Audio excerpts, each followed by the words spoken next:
এদিকে ঈদের আগে ভিন্ন রূপ দেখা গেল গাবতলী বাস টার্মিনালের। নেই যাত্রীর চাপ, নেই ভোগান্তিও। ডেকে ডেকে টিকিট বিক্রি করছে কাউন্টারগুলো। গত কয়েক বছরে এমন স্বস্তির ঈদযাত্রা হয়নি বলছেন যাত্রীরা। সরকারের সমন্বিত চেষ্টায় এটা সম্ভব হয়েছে বলে দাবি করেছেন সড়ক উপদেষ্টা। এই ঈদে জামা জুতো অ্যাকসেসরিজের ডিসকাউন্ট।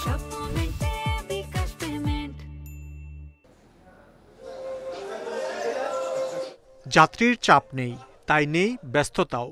সময় যেন কাটছেই না কাউন্টার মাস্টার সেল্টু মিয়ার।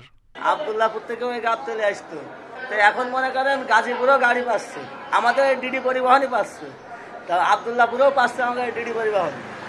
মালিবাগ, নতুন বাজার, সায়দাবাদ সব জায়গায় পাচ্ছে, ওই জন্যই গাবতলীতে যাত্রী নাই। তার মতোই অবস্থা গাবতলীর প্রায় সব কাউন্টারে। শেষ মুহূর্তের ঈদযাত্রায়ও অলস সময় পার করছেন কর্মীরা। প্রতিটি কাউন্টারের সামনে দেখা গেছে টিকিট বিক্রির হাক ডাক।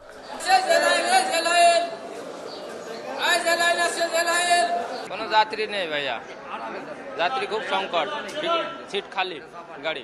প্রতিটি বাস ছেড়েছে নির্দিষ্ট সময়ে, তাই টার্মিনালে নেই যাত্রীর জটলা, নেই বেশি ভাড়া আদায়ের অভিযোগও। এজন্য আইনশৃঙ্খলা বাহিনীর পাশাপাশি কাজ করছে নির্বাহী ম্যাজিস্ট্রেটের একটি টিম। অন্যবারের তুলনায় এবার অনেক ভালো যান। এটা টিকিট পেতে অতটা প্রবলেম হয় না আর কি। যানজট মুক্ত, টিকিটের কোনো সমস্যা নাই, তারপরে আপনার ভোগান্তি কম হইতেছে।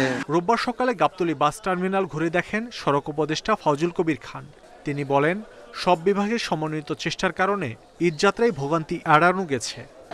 এবার সরকার হিসেবে কাজ করছি। সরকার হিসেবে কাজ করার অর্থটা হচ্ছে যে আগে এক সময় সড়কের কাজ করত, পুলিশের কাজ করত, রেলের কাজ করত, এক একজন আলাদা আলাদাভাবে কাজ করত। এইবার আমরা একসঙ্গে কাজ করছি। পরিবারের সঙ্গে ঈদ করে মানুষ স্বস্তিতেই ঢাকায় ফিরতে পারবেন বলেও আশা প্রকাশ করেন উপদেষ্টা। মাহমুদ শরীফ, ইন্ডিপেন্ডেন্ট নিউজ, ঢাকা।